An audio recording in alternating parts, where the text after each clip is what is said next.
I had been leaning into trying to figure out who I was and what did I really want, because I've been trying to fit the mold, as we all do, because you want to make sure you're getting clients and stuff. And I went, okay, this is who I am. I am glitter and rainbows and explosion. And I do love this stuff. I get glee when I talk about forms. Own it. So I changed my logo, changed my mindset, and started going with I'm happy to help. That is my go-to response, because I'm happy to help. I love helping people. So I've been working at home for over 20 years. These things don't seem to impact our business, but yet if you can have the foresight and be able to see the forest for the trees for these agents who are so focused on just getting this deal done, you will become an asset for life. We're in the dream business, and I love being part of that. And I am going to do everything to fiercely protect it like you wouldn't believe. Transaction Care, the podcast. Welcome home to the #1 real estate show on the market. I am your host and resident care coordinator, Lillian Hernandez, but you can call me Lilly. My goal with each episode of Transaction Care is to demystify the business of real estate from my point of view and interviews from other voices within the real estate industry around the world. I'm giving you the keys. There are no gatekeepers here. Head to transactioncarepodcast.com to join my TC community and to be sure you are subscribed to Transaction Care, the podcast, so you know exactly when new episodes are released weekly. Welcome back to the Transaction Care podcast. I am your host and resident care coordinator, Lillian Hernandez, aka Lily like the flower, because we are learning and growing together. Today's episode is going to be a fun one. We have an industry vet, a leader, a voice of reason for many. She has 20 years of TC experience. She's a realtor, car forms trainer, certified transaction coordinator, car short sale trust certified, notary, real estate forms nerd. She's closed over 7,000 transactions. Did you hear me? 7,000 transactions. That's awesome. She is also the owner of One Stop. And we have Samantha Hayes, aka Sam. Welcome to the show. How are you doing? I'm good. I'm excited to talk with you. I'm so impressed with everything you've been doing. It's awesome to see all this. Oh, I appreciate that. I did not pay her to say that, guys. So we'll just jump straight into it. So shoot. I know a lot of people in the industry are familiar with who you are. I know, as you know, I've been in the game for just as long, but I know it's important to have those familiar faces and voices within the industry, especially on social media, to rely on. But I know you didn't just start there. So let's backtrack a little bit. What was the journey to real estate? How did you get into this fun industry? So this is going to definitely be dating myself. My family is in real estate. I'm third generation realtor. My grandfather was a broker. And when my parents got divorced, he had my mom go and get her license. She decided that property management was more her vibe than doing actual real estate stuff. So I would be put in the car. She'd pick us up after school when I was about 8 years old. And she would give me a Thomas Brothers, which was a book before we had GPS. And I would be told to navigate how to go check all of her properties. Oh, wow. And it was one of those things where I tried being an executive admin. I tried doing a lot of different things. I worked in the hotel industry. My degree's in hospitality management. But yeah, I run with scissors. I need my own. Definitely. As much as I wanted to be a corporate person, it's just I was too challenging for a lot of people. So my family is very tight. We're very Midwestern, even though we're Californian. I come from a lot of people from Ohio. So I grew up with my cousins very, very closely, very, very tight knit. And I was having some struggles administratively, trying to figure out what I was going to do in my early 20s. And my cousin Tommy was in the Navy. He had gone to the Naval Academy and actually was the first officer killed in Iraq. And so when he passed, we were only 8 months apart. And so when he passed, my mom and I both, she's like, okay, enough.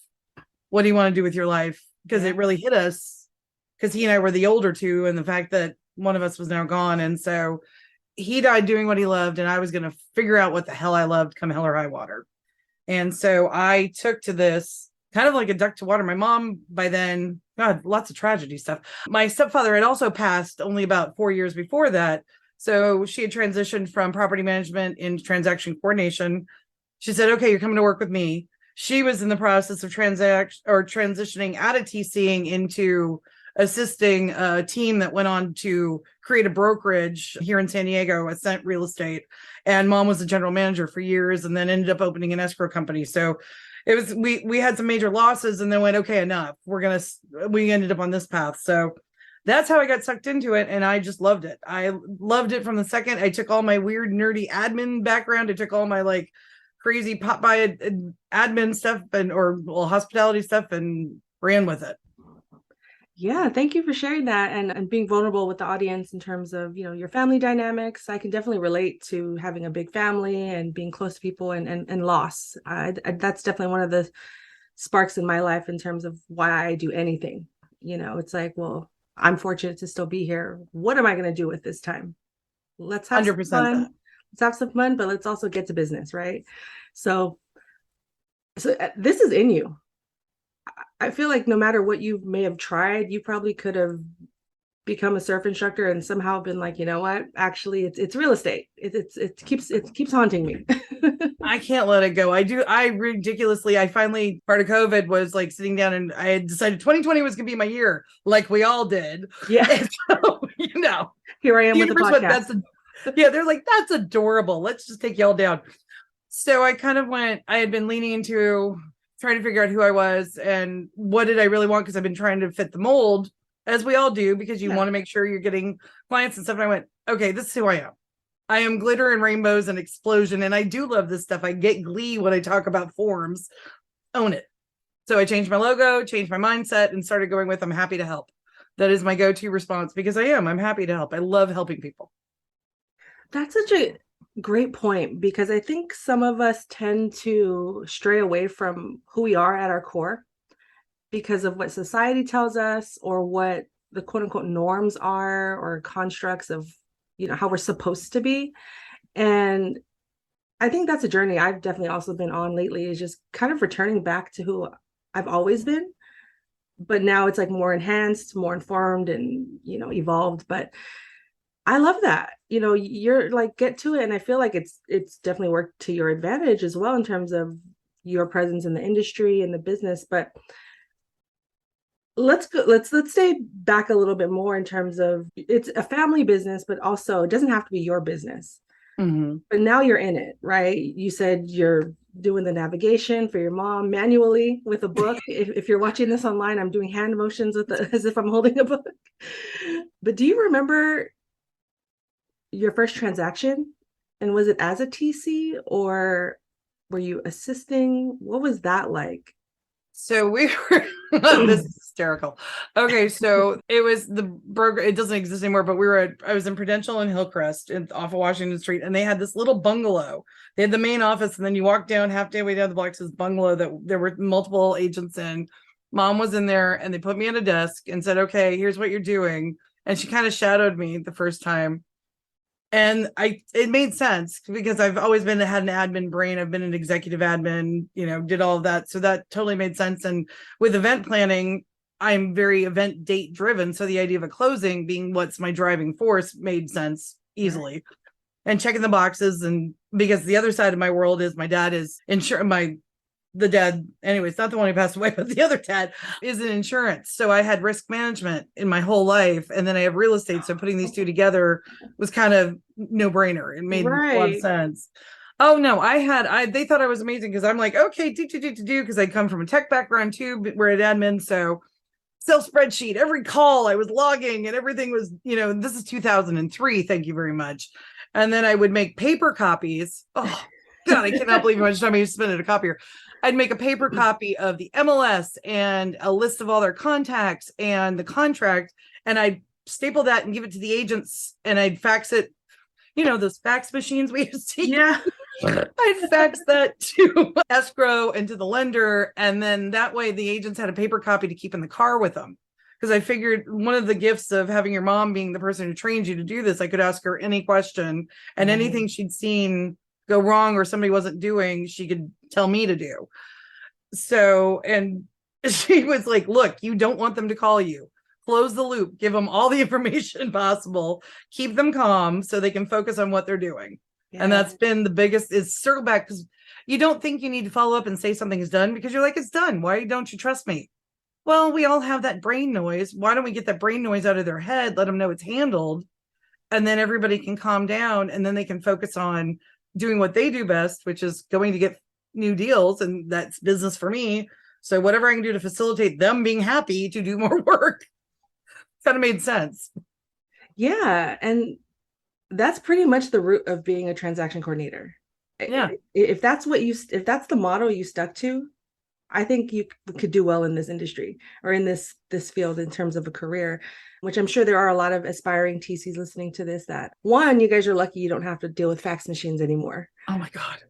Like I can't tell you the last time I dealt with one, but I started around the same time, like 04, 05, and we had storage facilities, like boxes. I was hired as an office admin to come in and organize the files, not to TC or anything, just to organize the chaos of paperwork that was just becoming mountainous within the offices. So I could definitely relate to that time. And so for any new aspiring TCs, the way technology is set up, you're welcome. You're welcome. My first year going paperless, I didn't do any extra hours. I did 100 more files.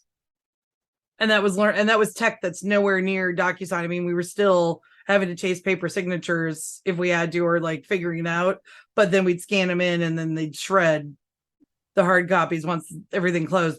But we were double dip. That was still double dipping compared to what we do now.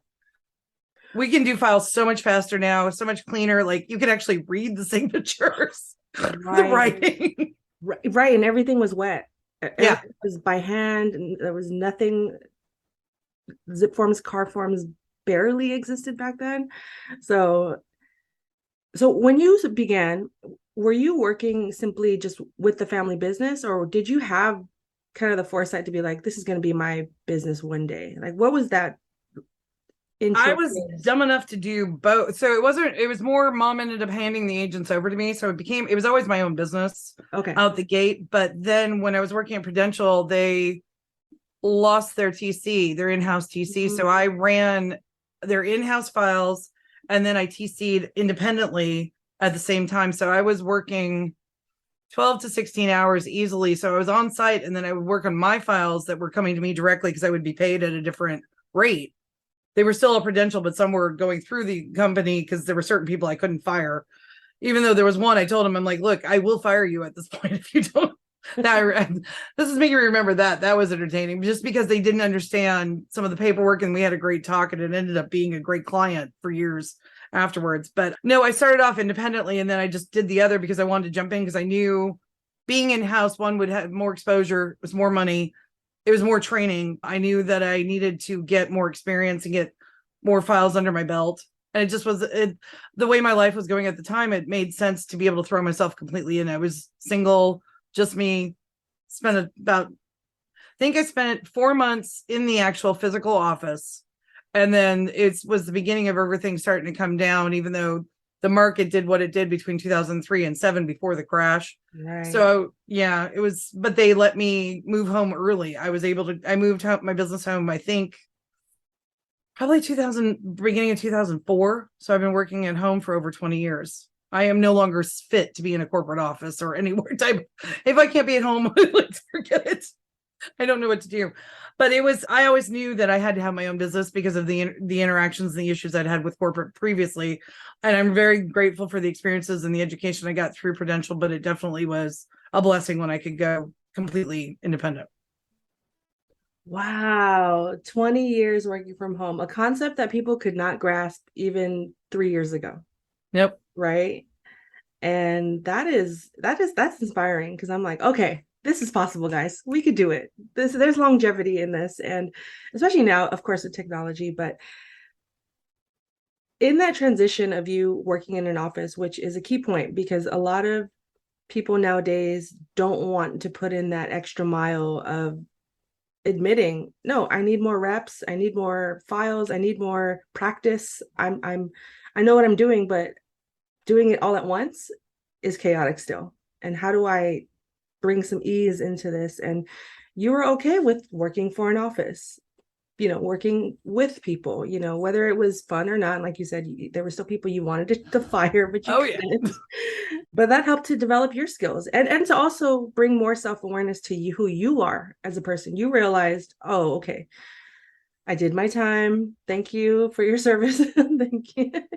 I'm gonna go home now and do this from the comfort of my space. And I think that's really cool. But in that process of running a business and all the skills you've, you know, built up from past careers, family, and now your in-house TC business, at what point did you catch your stride as not just a TC or someone that worked in real estate, but also combining now, I'm an entrepreneur, I'm a business owner? I'm gonna let you know when it happens. Like, I mean, honestly, it's on. I'm constantly questioning. I mean, I will say part of it, one of the benefits I had was I was dragged kicking and screaming to a Buffini mastermind. And I didn't understand. I'm like, it's for the realtors. Why am I going? I don't care. It doesn't affect my job. And I am very blessed to have the mother that I have who mentored me, has been my business mentor. When we had worked together previously for a very large special event where she was the executive director and I was her admin. So we've worked together multiple times, and it's just the way our partnership and relationship's been my whole life. And so she's mentored me. Like, she's the one who picked my college. She's like, you keep throwing these house parties. You're getting a degree in hospitality management. This is ridiculous. Yeah. You're getting like, you're gonna keep doing these behaviors. Let's get you making money for it. Smart. I'm really lucky. So with that and everything else, with the entrepreneurial, I get dragged to the Buffini thing. And it's been such a big thing that I have tried to advocate to other TCs is, well, it's for realtors. I don't need to go. Yeah, you do. Because if you know what they're supposed to be doing, you can answer their questions. If you know what they need, you can anticipate how to be ready in your services. If you understand that there's a change coming up and you can see the long game going, hey, that affects this file, this file, this file, this file. Oh, moving forward, like the home hardening that we've had. Learning as much as possible about that and trying to be ahead of it and going, okay, well, we'll pay attention as a house on a canyon. Or unfortunately, what's going on right now in rolling estates where the houses are sliding into the, coming down. Right. And this was some of the stuff of watching the weather that I've been doing for many years, because this was predicted that we would have more landslides due to the volume of water and the drought. And then what happens with erosion, yada, yada, yada. These things don't seem to impact our business. But yet, if you can have the foresight and be able to see the forest for the trees for these agents who are so focused on just getting this deal done, you will become an asset for life. And that's been my goal. I'm actually working on, as you know, we're talking about earlier, and I definitely am the queen of cul-de-sacs, so redirect me if you need to. But I call it my cul-de-sacs in my conversation. Oh, cul-de-sac. Hold on, I had a thought, and then we can get back on the road. You're good. You're good. But one of the things I'm doing right now, with it being slower, because we know, and trying to stay aware of everything, is reaching out to all my clients going, look, we've been working together X number of years. We've made this much money together. We've done this many files, and I'm 100% here. I'm not going anywhere. Mm-hmm. And yes, if I may, we'll figure stuff out, and everybody may have to do what you need to do to get your bills paid right now, but I'm still going to be there for my agents. And yes, it's going to be a lot of us are going to be doing a lot of work that feels for free. You were planting seeds. I did it through COVID, where I was learning all the peds. I was updating as soon as I watched anything. I was breaking it down so it made sense for my agents, saying, look, here's how I'll help you. I'm here. Call me. It definitely built business for me. It was worth it. Plus, I truly believe in what we do matters. And what we do is making other people's dreams come true, be it the agent getting to have the dream career, being in this family, getting to finally buy a house, being these sellers who get to move on because they did the right things and now we're in the dream business, and I love being part of that. And I am going to do everything to fiercely protect it like you wouldn't believe. So that's kind of my driving force. Yeah, no, that's beautiful. And you dropped so many gems just now, so many keys that my mind is racing. I'm like, let's end it. I'm gonna go revamp my business right now. Just kidding.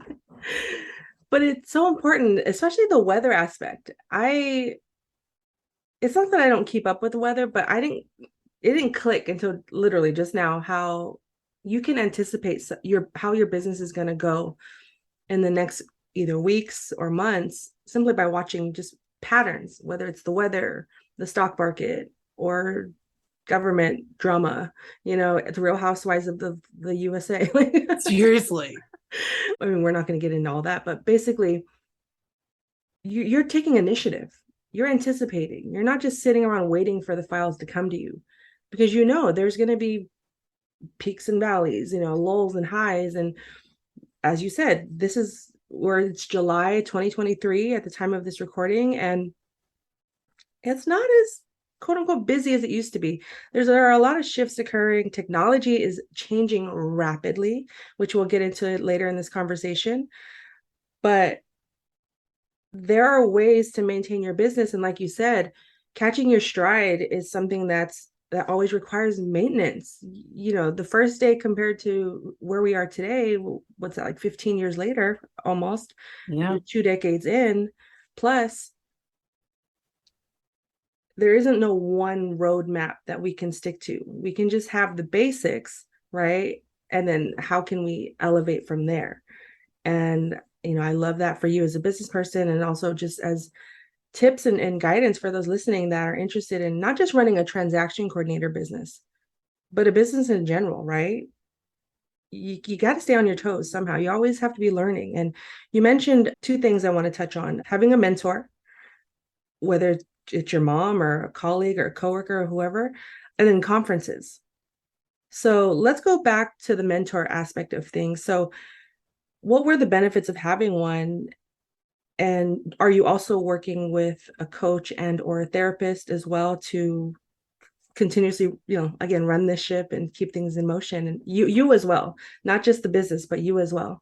Having my mom has been amazing. We have a very not normal mother-daughter. I mean, it's wonderful. It's awesome. But it's definitely been more as partners. There's been a lot of family dynamics. I helped take care of my part of why I moved my business home was I took care of my grandmother for 13 years. And by me being home and we were lucky enough. Well, my mom was savvy enough. Let's just be real here. My mom was savvy enough. They bought the house. Yeah. Like, she bought the house next door in 1990s, knowing that it was a single level. Wow. That we were going to need somebody in the family was going to need to be able to do this. Wow. Yeah. Wow. So, Time out. Let that breathe. Let's let that breathe. Talk about foresight and just, wow. Okay. So continue. Thank you. I needed to process that because, yeah. Okay. Yeah. No, people with big families. I'm Samoan and Mexican. So both sides are massive. It's like the thought of we're going to get older. And we always take care of each other. Flat, go flat.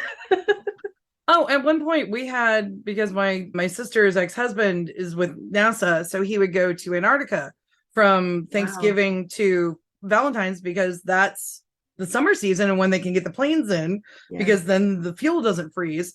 So when my nephew was very small, Kate would move home for 4 months. So we had Wyatt, who was, between 2 and 4, my sister, myself, my mom, and then my grandmother. So we had 4 generations living together so family is anybody, and I do tend to consider everybody instantly. If you're my world, you become my family or my friend. You have no choice. Yeah. Whether or not you want that, sometimes it's just how it works. So, but with that and her moving home and the foresight of my mom, and it's one of those things of looking during the long term of when you're doing this with a mentor and when I'm doing things with her, she looks at the long game, and I can get a little lost in the details sometimes, because as we all do, and I am definitely the epitome of a realtor where, oh my God, everything's so busy. Oh my God, I have no business. Oh my God. So I am definitely the emotional, and it's gotten better. It does get better. This one's been a little rough, this is not, and I know everybody's heard of. It really is. She's never, anybody I've talked to is, and I have other friends who've been in the industry for years.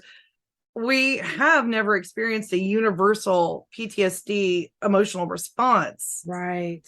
And we're all changed. I mean, I look at photos of 2019 to 2022, 23, and I have younger friends who are in their 20s and 30s, and even you can see the change in all of us.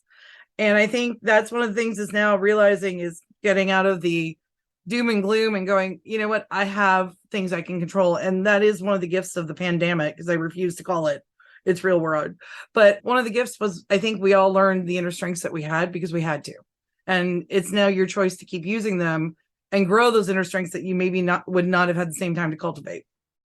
And that's what I'm trying to work on. Exactly. And sometimes that takes reaching out for help with, mentor or a coach or therapy or psychology, whatever help you can get. I think it's important to advocate for yourself and not hold on to everything and feel like you have to do it alone. That's also one of the reasons I wanted to start this podcast, because I felt like, well, I'm not networking. I'm not meeting people. I don't know who these people are. Like, we just come in and out of these Facebook groups asking for help, taking. But it's like, who are these people behind the screens, and how can we not just get to know you, but one of my taglines is to demystify the business of real estate. And I'm not talking about like, okay, well, today's interest rates are, it's like, yes, you have to know that, but it's like, how are you managing all of this? How are you staying quote unquote sane? You know what I mean? And it's not easy being an entrepreneur.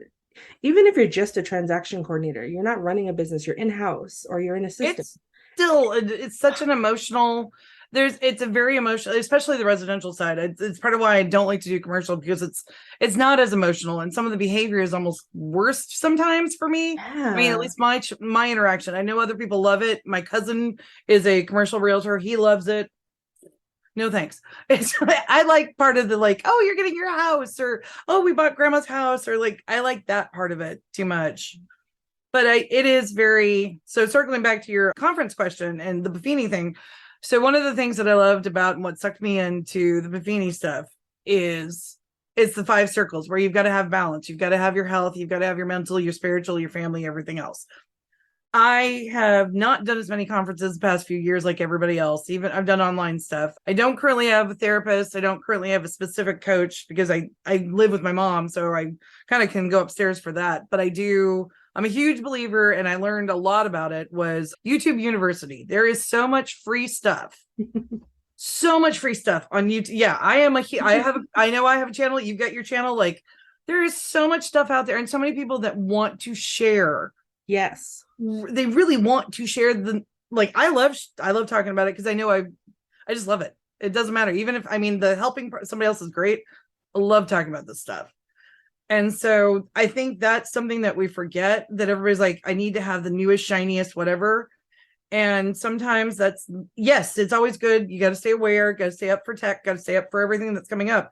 But sometimes going back to basics when things are a little tight or a little hard, reset your foundation and keep going. So that's what I've done, is I'm trying to, as it's slowing down, or I'm hoping we've done this and now it's time to go back up. But I'm like listening to something real estate related or business related or something motivational every day. That's definitely something I'm circling back to. I need to get back to my 5 gratitudes. I used to post my 5 gratitudes every day, and I haven't done that for a while. And I need to circle back and get my head out of my butt. And then I'm in the SCA. So when everybody sees me in my crazy dress costumes, as I call them, and my crazy dress friends, I'm part of a really amazing group of humans that do reenactment of medieval times and things. And it's not LARP, because everybody will ask, it's not LARP. I don't have a persona. I do run a bar. That's fun. I get to go run a bar. But it's a great group of people that are actually amazingly talented and kind, and refill your cup, and definitely have a shared just wanting to experience life. So pretty cool. That's how I balance. It's not normal. I don't recommend it for everybody, but it works for me.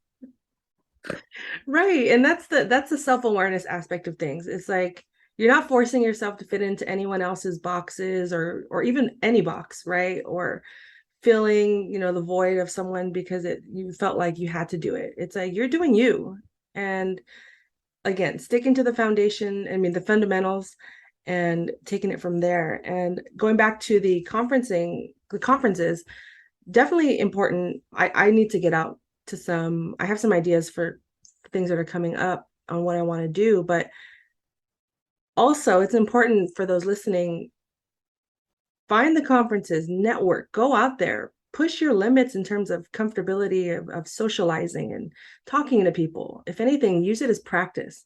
But at the same time, what you get from those conferences or events, workshops, whatnot, apply what you learned immediately, because that's what's going to separate everyone from those that keep going and have longevity and are able to work from home and run their business for 2 decades plus, versus those that just sign up to be in this industry expecting it to be like a job where people give you everything. You may have that your first year and think that's normal. But once all that disappears and everyone realizes like it, every person for themselves, you're going to realize how vulnerable you are and ill prepared for the reality of business and real estate. And so if you are someone out there listening that wants to go to conferences or whatnot, I think we both can agree they're helpful. But I think sometimes we can get into like information paralysis in a sense, thinking if I go to, like you said, I need the shiny new thing. I need the latest and greatest technology. Okay, well, all right. I don't have all that stuff, but I'm still here chugging along, and it doesn't say it doesn't help, but at the same time, it's like, what are you doing with it? This 100%. It's well, and I'm going to get on my glitter soapbox about this, and I Go for it. I'm going to offend somebody. So here you go. I have a challenge every time I see, and same with realtors. I closed X many deals this year. We did this much in sales. Mm-hmm. Okay, you don't hear plumbers saying I flushed 20,000 toilets. Like, you don't. Yeah. What? That's awesome, and congratulations, and good on you. And if that's one of your marketing pieces, sweet. You should totally like, yeah, I dropped the 7,000 that I've assisted with. I haven't closed 7,000 because they don't all close, damn it. But I have.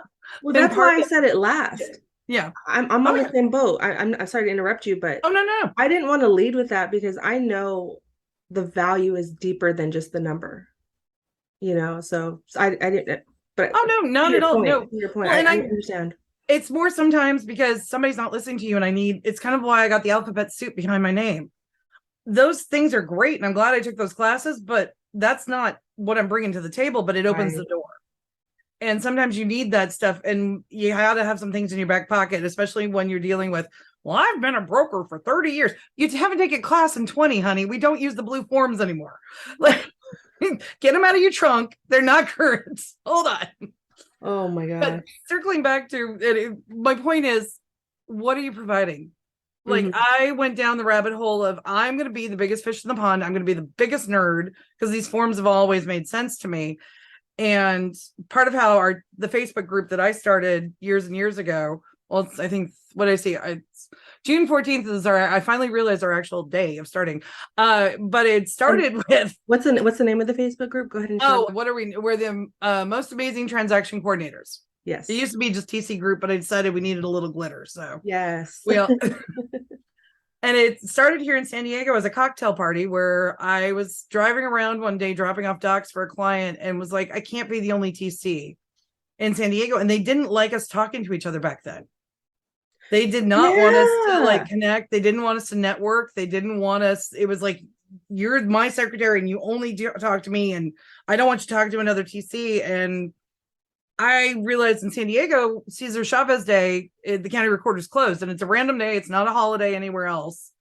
So nobody'd have to wait to, did you hear for record? Did we get confirmation? I was like, let's go have drinks because everybody does better. I mean, let it or unleaded, but chips and salsa and drinks usually make people happy. So always. I went through a bunch of files and sent out, I mean, this is how long ago this was, a terrible chain email with way too many.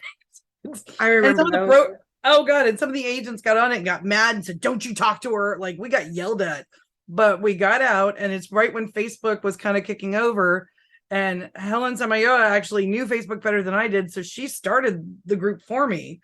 And then I've been running with it for years. And so we ended up, and everybody walked, it was great. Everybody walked in and going, I'm sorry if I was mean. I'm sorry if it was mean. I'm sorry.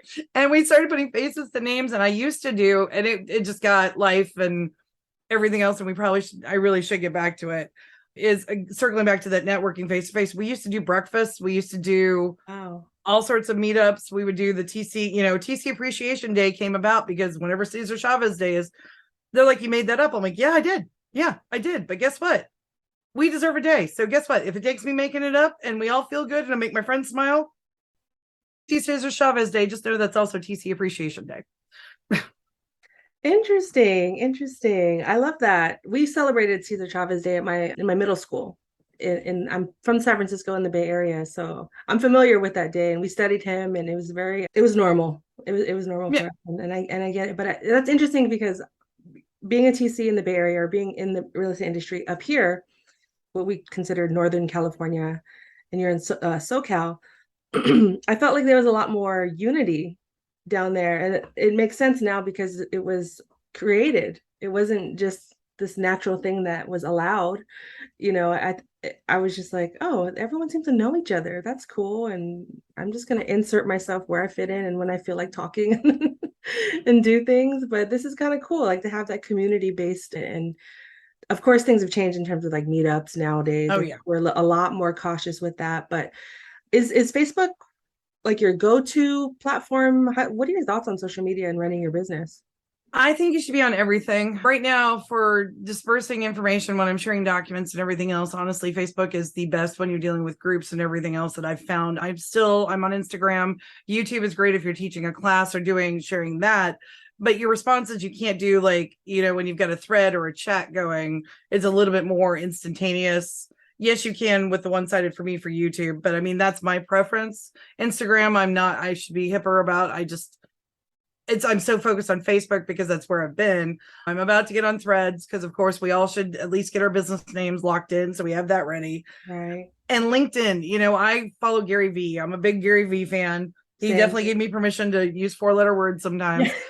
Love him. But he's real and he's right and he's transparent. And LinkedIn is something that I don't think we tap into enough. And I think it's going to evolve more so as the platforms are kind of doing some shakeups and sorts out here. So it's never going to hurt you to be on everything else. I'm trying to get my Google business page, but I did something wrong and they're mad at me. So I've got to fix it. And I have no idea what I did.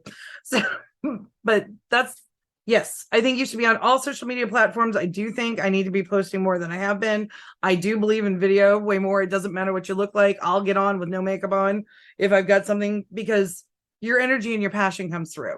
Yes. And that was another blessing of the pandemic is, all this like perfectionism went out the window when we were trying to stay connected to humans. Exactly. And that should be the focus is, look, I know I've had issues with going in. I know once upon a time, if I had started in this business with the size physique I have, I would not have had the volume I had because people didn't meet me face to face. And I know things are different now, and yay, Lord, we're all trying to make a better place. And I've proven myself, but I understand that fear and I respect that fear. But getting over that fear is what got me in the door. And that's something you got to use that fear as your fuel to not let that be what holds you back. And it's hard. And I get it, but I promise it's worth the euphoria afterwards of doing it. At least for me, is always so freaking worth it. Oh, I couldn't agree more, especially the being comfortable in front of the camera and video. I love video. It's easier for me than to just sit here and write a course or a workbook. I'm just like, let me just tell you straight up. And if you really value my time, I just started a paid TC membership. I'm like, if you really value my time and want to support me, just go hang out over there. You could talk to me one-on-one in a group setting, but it's like, just get to the point. Yeah. I also learned that from Gary Vee, amongst other online people I consider mentors, even though I don't know them directly. And it's funny you say like not caring about what you look like. And it's like, yesterday I'm getting sidetracked now, but it's to your point of I filmed a video and I'm wearing one of my t-shirts with my business name on it. Me too. You just can't see. Right. And I was like, well, make sure it's high enough to where it's on camera, we could see it. But it was just easier for me to not have to pick out what I'm going to wear at home. Oh, I am team uniform. I am team uniform. I also went to Catholic school half of my life. So it just showed up. It's just easier. As much as I hated it back then, I get it now. It's less I have to think about. But yesterday, literally 24 hours ago, put on my t-shirt. I literally just rolled out of bed, didn't even wash my face, but I had a message on my heart. And after I after I posted the video, I was even editing and looking at my face like, there's definitely just eyeliner on one eye.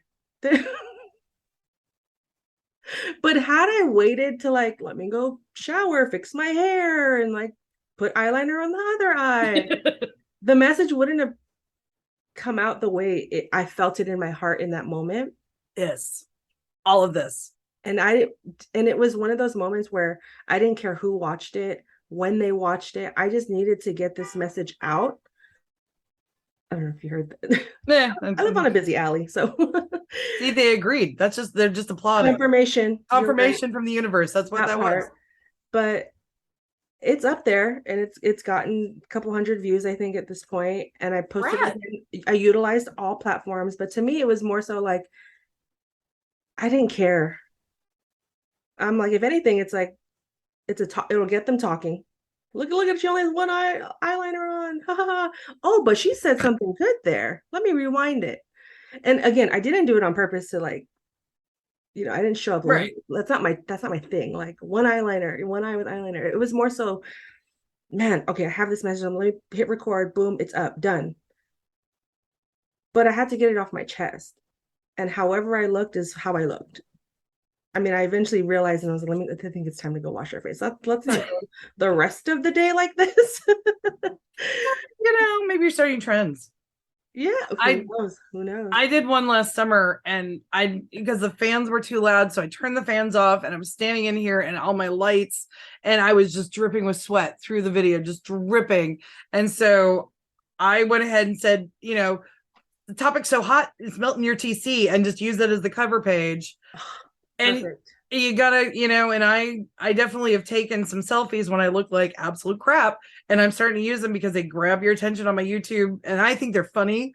And anybody who knows me, I'm the queen of like, if I can make myself look stupid, I will do it because it just makes me laugh. And I figure, there's somebody out there who needs, this is the best way I can be like, I can do it. You can do it. We got this. Yes. Come on. We got this. You. And so if it takes me, like, I love to go, okay, I look terrible on the camera. Like, that's fine. Guess what? You still got great message. You still have something to share. You have a voice, and we want to hear it. Exactly. And you just have to have fun with it too. And that goes back to also knowing like kind of who your ideal client is anyway. I get a lot of people in my DMs like, how do you do it? What do I do? How do I market myself? And I'm like, it's going to be more than a DM. Let's start there. But I always tell them, I'm like, just be yourself, learn the fundamentals, right? Which I want to talk about a little bit, how not so much the structure of your day, but like, what is a day in the life of one stop, of Sam and One Stop? And is it typical? Because I think some people have this perception, like, this is how I'm supposed to run my business. If I don't do this, I'm failing. And I always remind them, like, well, you own your business, right? Or you want to own a business. You can do it any way you want. Well, so the thing I always remember, because one, I feel like I'm failing every single day. I do. And it's, it's because we all have this vision of the perfect day in our heads, right? And what we've seen and what we've been told, and the reality of the husband got sick, the dog's puking, this person went rogue, the cleaners showed up too, or like, this has just been what's happened this week. Yeah. Like, mom's falling down. What's going on? Like, who's going? And, first of all, bad people don't worry if they're doing bad. Entrepreneurs who are failing, who are not, like, if you were in a bad space, you're not going to be like, I'm saying this wrong. Hold on. If you think that you could do better, that means you're already working towards it. You're aware of it. It's already on your conscious level. People who think they're perfect and have no errors, don't worry about that. So there's one thing to take into account. My day is very fluid. I have chosen, and I am not the poster child for this, so I'm going to say this. This is my choice. Please, dear Lord, do not feel that this is anybody else's thing. I am very blessed. I don't have kids. I live with my mom. I have my husband stay home. Like, he takes care of me, and mom does stuff around. So I have a lot of traditional things that could take up my time that have been removed out of my life, because luckily they both support and know that this is what I do best. Plus, I've been banned from the washer and dryer after I almost broke them because I don't know how to balance a load. Skill set I don't possess. I own it. It's fine. But I can TC a deal in 30 seconds or less. But, I've also chosen to be on call with my agents, and it took a while to put better boundaries in place where when I'm onboarding and as I've talked to, because I've built up the relationships with these long-term clients, as I tell them, I said, I will answer the phone 24/7, 365, more or less. I mean, I do sleep and everything else. All I ask is, just as you need the time to take breaks, I need time to take breaks. So with that flexibility, if I'm going to be available for that 9 p.m. phone call on Saturday because we got a client freaking out and 2 minutes of my time will mitigate the potential cancellation, I'm in. But I also need you to be flexible if I need to get my hair done. I need to go to the doctor's. I go camping twice a year where I completely unplug because I have to, because I'm so on call the rest of the time, I will implode. And it's amazing how having that, just here's the reality, this is what I do, and setting that expectation from the beginning. And if a client goes, well, I need you for this, or you can tell, I'll be like, maybe I'm not the best match for you, but let me refer you to one of these amazing TCs that I already work with, because we're not all going to want to work with them. That's the awesome thing of having the network, the group, and everything else. There are more of them than us. 1, 2, not all of us work the same. We shouldn't. We're all different humans. That's why we're entrepreneurs. 3, let's get everybody to their highest and best connection. Because I am team no upset tummy files. That whole finding your ideal client. I tried so hard to fit in so many square boxes, round holes. Wrong. It was, and I would be so upset, and I would not be doing my best work, and I wouldn't be able to be in the flow, and I'd be so worried about messing up or doing something wrong that I missed things because I was so like, it has to be perfect. It has to be perfect. And that's not fair to that client. That's not fair to me. And that's not fair to my other clients, because it's taken away time from me doing why they hired me, which is being in my flow, being highest and best. So I think that's something we have to remember, where, yes, right now, believe me, I'm just as thirsty, hungry as all the rest of us right now. I've cleaned my house for 2 weeks. I haven't had time to do that before. There's a reason, guys. At the same time, there are certain files that aren't worth touching. And you've got to be able to be aware of that. And if it feels risky or something feels off, and even if everybody's going, no, it's fine. No, it's fine.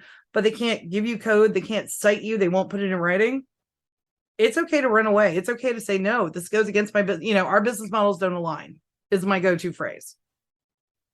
So I think that's how do you find, what's my day like? My day is, I had a client messaging me at 9:00 last night. Yep. I was getting everything over to him right away. I've also had clients call me at 6 a.m. Yep. Have I also had them send me money to go say, have 2 drinks on me while you're going on vacation? Yep. But that's a relationship I've worked on, and that's been a lot of years of building. And you've got to decide how you want to interact with your clients and what level of intimacy connection you want with them. I couldn't have said it any better, to be honest. And I think that's such a great point of view. And like she said, everyone's life is different. You design the way you want to run your business the way you want to. But I think your perspective in terms of that 24/7 model is one that a lot of us don't want, but you have found a way to negotiate it and work it in your favor. You know your boundaries, you know your limits. And like you said, you had to learn that over the years. I'm pretty sure the first time you did it, you were just like, what the hell? Like everyone's going to fire me. Yeah. Oh, I think that all the I'm like, time. okay, yeah. I haven't heard from anybody in 2 weeks. They're all firing me. Everybody's firing me. Yeah. Yeah. Pro tip for anyone out there that's new in any industry, that feeling doesn't go away. No. And that's why you have to be proactive and initiate. Just send the quick, like, how's business? What's going on? Like, yeah. What can I help with? How can I help? I will say it's definitely, and totally, excuse me for interrupting you. Oh, you're fine. One message I will definitely back on that glitter soapbox. They're all stressed out as much as we are. Yes. Most agents did not sell more than 4 homes last year. We are $1 million down of sales this year. This is the reality, guys. We are not the only ones hurting. Where our escrow officers are hurting, our lenders are hurting, our title officers are hurting, the inspectors, everybody is impacted with this. So when we're going, well, give me business, I need you to give me files, I'm just calling you to give me, they're already feeling enough pressure on their own with their families, their bills, their lives. You may want to think about what would connect you with somebody? Maybe now is not the time. Maybe they don't have a file for another 6 months, but I'm going to make sure you know what's going on. I'm going to make sure, hey, I'll get you through it. Well, I'm not up to date. Don't worry about it. I'll get you through it. We'll talk. I've got a video. I've got this. Let me help you out. Well, I don't know if this deal's going to go through and I don't want to waste your time. You are not wasting my time. I am on the team. I understand this is part of it. And that's been my business model. You don't have to do that. And I know that's definitely a Gen X boomer influenced mindset. And times it has bit me on the ass completely. Other times I am so grateful for the amount of, I really don't have to market. What I get to do is share. And I get to share, and I purposely share like with my escrow officers when new forms come out. I purposely share with my title officers. They don't have access to that stuff. And lenders, everybody else make sure they're up to date and break it down going, okay, read it and figure out how would that impact your client? Like trying to explain the TOPA, which out here is the tenant occupied purchase addendum. So explaining the big change, they're like, well, it's no big deal. Those are just the kids in the house. Funny thing, nobody has a place to go. Talking again about that looking long term, they're not leaving when they vacate. And even if they're not paying mom and dad rent, they are technically in there. And now we have squatters after close, and we've had this impact closing. So let's think about it. Let's ask these questions. Let's have a conversation. A client says, oh, well, the daughter's going to let them in. Oh, does the daughter live there? Does the daughter have a place to go? Well, no, but they've already talked to them about it. Do we have that in writing? Is everybody aware? Because you still have to, even if you don't have leases, you still need to serve notices to vacate if we have an issue. I had one where the stepmother was in the property, but the child was the beneficiary who was selling the property, and she was going to come up with every reason to make it challenging. And these are things, again, awareness. What service can you provide? Because you can step back and be on the outside looking at this, where the agent's so focused to get this deal done because they're hungry too. You can be the other set of eyes. And you were not hired to be a best friend. Being a yes person is the biggest mistake as I tell my clients, I would rather tell you no, have you pissed off at me for 30 minutes, 30 days, than we spend the next 9 months cleaning this up. You lose that commission, and you've lost all of that brain energy and time that you could have been building other business. So I'm sorry. I'm not willing to participate in that. I'm not willing to risk my license or yours. And if you don't like it, fire me. Yeah. Agency, advocate for yourself, all of that. And I mean, the key point I'm getting from everything you just said, which were, again, just gems and glitter bombs and awesome information, and just it's motivating me as well. And because for me, I'm very much 9 to 5, Monday through Friday, only emergencies on the weekends. And I mean, I've also cut down a lot of my clients because I feel like I'm in a different space with my business. But I think had I had that perspective maybe 5 years ago, I also didn't have the courage or the mental and emotional strength to do stuff like that a few years ago. That perspective of, yes, I'm available to you, but also I will be gone for the entire month of December. How does that work for you?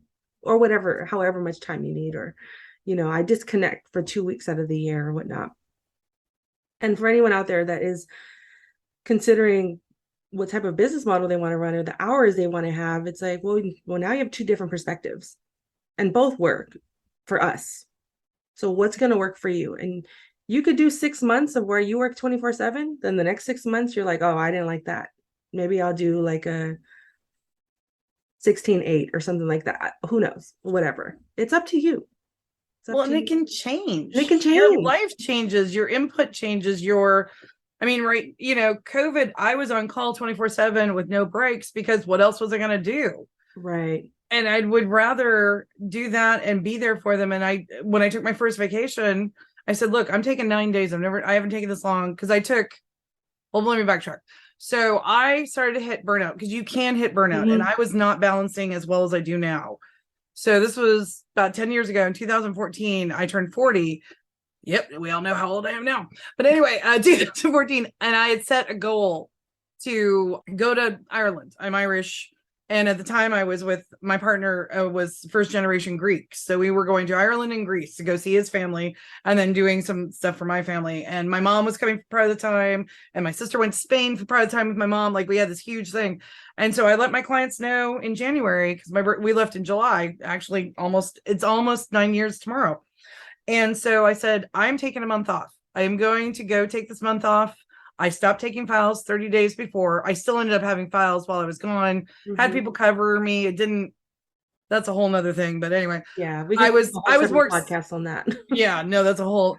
I it would be very different doing it now with the tech, but even the tech then 10 years ago, how accessible I could have been. I mean, I was at the Acropolis Facebooking, for God's sakes, because there was Wi-Fi. So like I was, we luckily get to see I get to see the photos every year because we had so much posted. But the point is, you do have to sometimes go, I've hit the wall. And you do have to step back and you get to change that. And then I came back and I was ready to hit the ground running. And I've been going ever since. And then COVID gave me another break when things were starting to get a little weird. And then this has been another break. So you've got to lean into the quiet times, which has taken me a lot. And believe me, I suck at it. But if you can lean into the quiet times to go through, clean your house. Like I just did a deep clean your office, clean your electronic noise, catch up on everything you've wanted to do, sit down and actually have 30 minutes to have quiet, to just let ideas that you haven't done. And then, as you said, do something about them. So like this has been my last week of getting this stuff sorted. So now I actually have space to do something about it and get like, I'm going to make, I'm going to make ornaments for all of my clients and make sure you know where all the closing statements are now, not in January when escrow is getting hit like crazy. And get up, another thing to think about is I just watched Buffini's Halfway Rah Rah, and that got me recharged because I knew I was a little low to come talk to you and I didn't want to be that's not good. So with that recharge, I will say stuff's coming and we're going to get busier again. So we're so out of practice as we've been, remember what happened in 2021 when everybody's hair, we went from nothing and then it just out, even later 2020. Talk to your agents now. Set up plans for, okay, as soon as you get the listings, let's do XYZ to be prepped for the escrow. As soon as you get the offer, let's do XYZ to get prepped for the deal. Let me talk. What steps have we missed before? How can we build things in now and fail safes? Where have there been mistakes? Where have things gone wrong? Okay, well, I didn't have enough space on my email. Let's call the tech guy now and get that fixed. Like, I know it's hard when you don't have the income coming in to put the money into the business. And I understand that. And definitely find the most cost efficient way to do it. But the more you can invest in your business, the better return you're going to get because you have a solid system and you can go out there knowing you can deliver. And the message when you know you're solid in your delivery is very different than, oh, sure, I can do that. I'll learn that.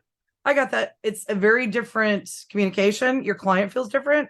And I think you'll see a change in your business. So if anything, take this summer and just invest in yourself and your business and whatever you want it to be. What's your dream thing? What do you need? What are you missing now? And that's some hard, yucky looking at going, like I know I have to get up at 6:30 or 6. I don't want to, but my day goes way better if I do. When I decide, it's slow, I'll sleep until 8. So you got to decide, you. Wow. I could talk to you all day and I know I run at the mouth. I'm sorry. No. I'm trying to hold myself back because I also don't want to be talking over you and the feedback with mics, but we could go in all day and there will definitely be more interviews with you. Anytime. We'll do other things together. I hope, but you've touched on so many great points in this conversation, and I'm so grateful that I was able to get you on here, Sam. I truly value and appreciate your time and the access that you've provided us to you as well online. I'm happy to, whether it's on YouTube, all of those things. And before we close out this episode, I do have a couple last questions that I want to ask you. Shoot. But I do want to take the time to thank you, just not for this conversation, but for all the conversations you've had with many of us in this industry and being a leading voice and an authority in this industry that is reliable and trustworthy. So thank you for that. So to wrap things up, I have a familiar question and one I just made up this week. So let's go for it. Cool. Let's do it. So with your growing experience and your career flourishing, what is something you're glad you did starting out? And then what is something you wish you had done starting out? I'm really glad I did the extra steps. I think no matter what it looked like, there was always some sort of brand or something that my touch was on there. Like I used to go and make the CDs and they had to have the same logo. They had to have the same universal design. Those little things, it seems small, even if it's a color, everybody knew what I touched. And that was really important to me. So that was definitely something I'm glad I have stuck with. Like red has always been my color. You've seen anything red. And I think also it was come from a place of service. That's key. That's key. And then what is something you wish you had done in the beginning? Said no. I wish I had said no. I wish I had said, no, you're not right. I wish I had not. I'm very happy now, but as I say, no upset tummy files. If there's something off, there's something off, and you got to speak up about it. We're not here to be besties. So don't worry about being liked. Worry about doing a good job. That part. No is a complete sentence, people. Yeah. And finally, how do you care for yourself outside of work? Oh, I make way too many things with my Cricut. It is not safe. And I have an amazing, I really, truly, it's been cultivated over the past few years, and my husband's a result of it. But I have the most amazing group of friends that have become family that I am so grateful for. They're very good at checking on me. And I ended up with, long story short, my brother, Jed, doesn't have any biological, but he has a friend who's been a friend for many, many years. And the joke is, Jed's is Wookiee. And so I have a sister Wookiee-in-law and a brother Wookiee-in-law and a couple of other couples of friends that are basically brothers and sisters at this point. And I am very grateful for all that. Having time with them is really how I take care of it. And also, they're my reality checks, and they also told me when I'm screwing up. So I'm very grateful. So that's what I do, is I go spend time with them. I make too many crafts and come up with crazy ideas and throw parties. I love all of it. And this has been awesome. I appreciate you. So tell the people about your business, how to follow you, learn from you, all those things. And the floor is yours, as it has been the whole time. But you have been incredibly gracious, and I probably have gone on every tangent possible and over-glittered everything. But I'm on Facebook and YouTube at One Stop. Everything's at One Stop TC. What you're going to want to do is, I'm actually going to have a really good friend of mine who's in the solar industry do a solar training with me next week. Nice. So I'll be pushing that out to everybody, and that video will be available. I am stepping back more from the TC group as a whole, doing a lot more that's forward-facing to the agents. So that's why with One Stop. And it's a Facebook group to follow there as well. But basically, 619-993-7264. That thing's surgically attached. I will talk about this till I'm blue in the face. How can I help? Because you know what? I get to go right upstairs and go, Mommy, somebody else should get to have that type of support the way I do. I love that. Thank you so much, Sam. This has been, again, a joy, fun, and informative, inspiring, all of it. I'm so glad we made this connection and we made this conversation happen. So all of her information will be in the description below. To reach out to her, definitely give her a follow, or just a hello, or a simple thank you. It goes a long way. And in order to follow me, it's Transaction Care across all platforms. Pretty easy, straightforward. And you can go to transactioncarepodcast.com to stream other episodes, as well as join my TC community, mytccommunity.com.